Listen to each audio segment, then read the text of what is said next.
Assalamualaikum warahmatullahi wabarakatuh. Bismillahirrahmanirrahim. Alhamdulillahirabbil alamin. Wassalatu wassalamu ala asyrofil anbiya wal mursalin sayyidina wa maulana Muhammadin. Allahumma shalli ala sayyidina Muhammad wa ala ali sayyidina Muhammad. Anak-anak sekalian, pada hari ini pada pelajaran fikih kita membahas pada bab 3 yakni wudu. Anak-anak sekalian, di dalam wudu setiap kita mau melakukan ibadah sholat khususnya ataupun membaca Al-Quran, maka kita harus suci dari hadas kecil maupun besar. Dan untuk mensucikan hadas kecil, maka kita bisa berwudu. Dalam berwudu itu ada tata caranya, ada syarat, rukun, sunnah, dan lain sebagainya. Maka pada kesempatan kali ini kita akan membahas tentang wudu, syarat-syarat wudu. Syarat-syarat wudu ini ada 4. Bapak jelaskan ada 4. Yang pertama, Islam. Islam menjadi syarat untuk berwudu. Otomatis karena orang yang sholat, orang yang membaca Al-Quran, pasti dia bersaksi bahwa tidak ada Tuhan selain Allah. Kalau selain itu, selain orang yang bersaksi bahwa tidak ada Tuhan selain Allah, mereka tidak akan melakukan sholat seperti kita. Maka yang pertama adalah Islam. Yang kedua, mumayyiz. Mumayyiz, balik, dewasa, bisa membedakan yang baik ataupun yang salah, bisa yang membedakan antara baik dan benar, salah, haram, itu mayyiz, balik, dewasa. Selanjutnya, tidak ada yang menghalangi sampainya air ke kulit.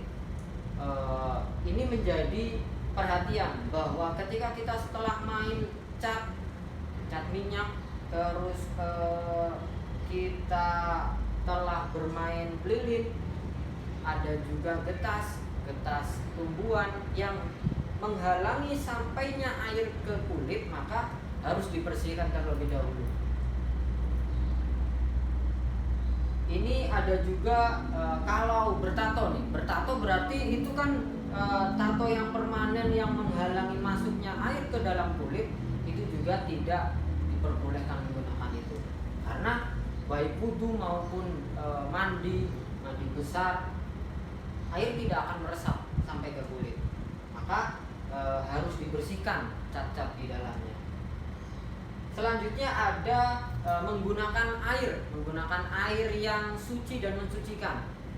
Macam-macam air itu banyak. Ada air suci mensucikan, ada air suci tapi tidak mensucikan, ada air najis, ada air mustakmal. Air suci mensucikan adalah air yang bisa digunakan untuk bersuci, bisa digunakan untuk berwudu. Salah satunya contohnya adalah air hujan, air sumur, air sungai, air salju, air embun.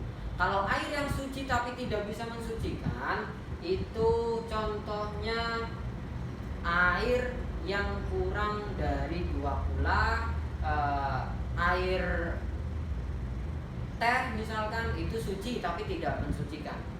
Air Coca-Cola itu air suci tapi tidak mensucikan.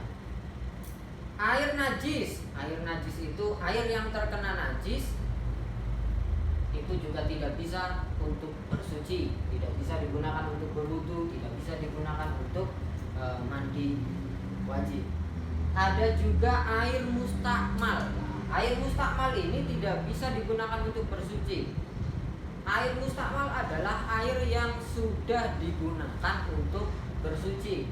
Air yang telah kita gunakan untuk wudu, misalkan kita membasuh muka, ini jatuh, itu namanya air mustakmal.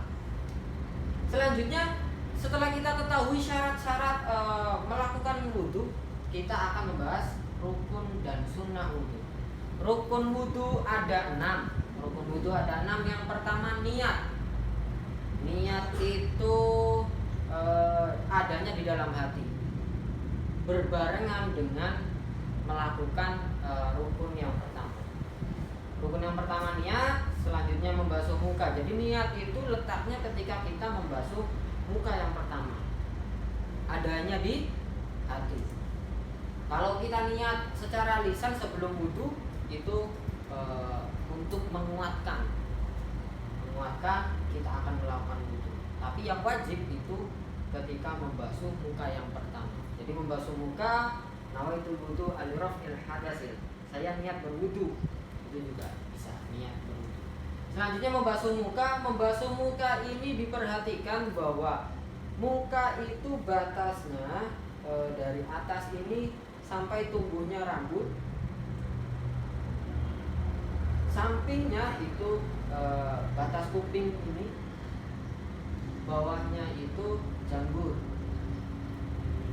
Selanjutnya setelah membasuh muka, ada membasuh kedua tangan sampai siku.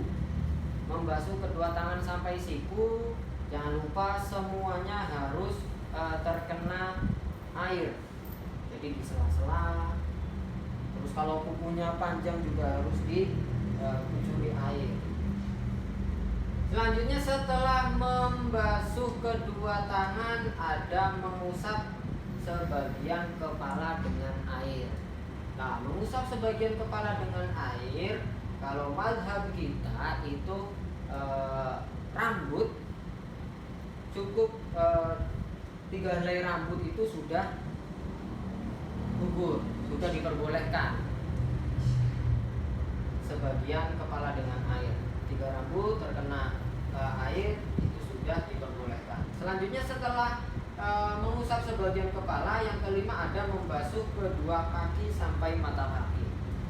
Membasuh kedua kaki sampai mata kaki ini harus sama dengan tangan tadi, jari-jari kaki di sela-sela supaya air benar-benar merata. Setelah membasuh kedua kaki sampai mata kaki, yang nomor 6 rukun wudu adalah berurutan atau tertib. Jadi harus urut dari niat membasuh muka, membasuh kedua tangan sampai siku, terus mengusap sebagian kepala, dan membasuh kedua kaki itu harus berurutan. Kalau tidak berurutan, dimulai dari membasuh kedua tangan terus baru muka, berarti tidak sesuai dengan rukun dan wudunya tidak sah. Selanjutnya, setelah kita mengetahui rukun-rukun wudu, ada sunnah-sunnah wudu. Sunnah-sunnah wudu itu banyak. Sunnah-sunnah wudu itu banyak.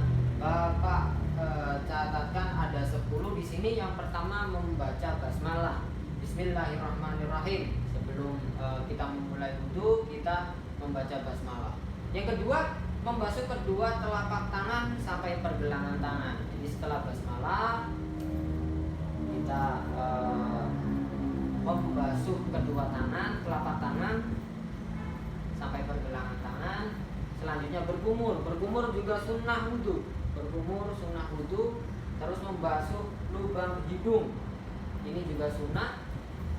Setelah membasuh lubang hidung, yang kelima sunnah juga adalah mengusap seluruh kepala dengan air. Jadi semua kepala dibasahin, semua rambut dibasahin. Ini menjadi sunnah wudu. Yang keenam, setelah seluruh kepala, ada mendahulukan bagian tubuh yang kanan.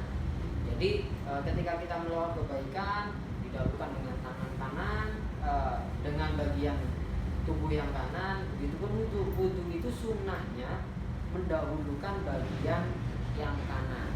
Tangan kanan terlebih dahulu, setelah itu baru kiri. Kalau kaki berarti kaki kanan dulu, baru kaki kiri. Setelah mendahulukan bagian tubuh yang kanan, nomor 7 sunnah wudu juga mengusap kedua telinga, bagian luar maupun bagian dalamnya. Usap dua telinga, bagian luar dan bagian dalam. Setelah itu nomor 8 sunnah wudu 3 kali. Jadi masing-masing rukun dan sunnah tadi, membasuh kedua telapak tangan, berkumur, terus 3 kali dibasuh 3 kali. Yang ke-9 menyilang-nyilangi sela-sela jari tadi, di silang-silang jarinya disilangin, itu menjadi sunnah. Yang ke-10 membaca doa sesudah wudhu. Begitu.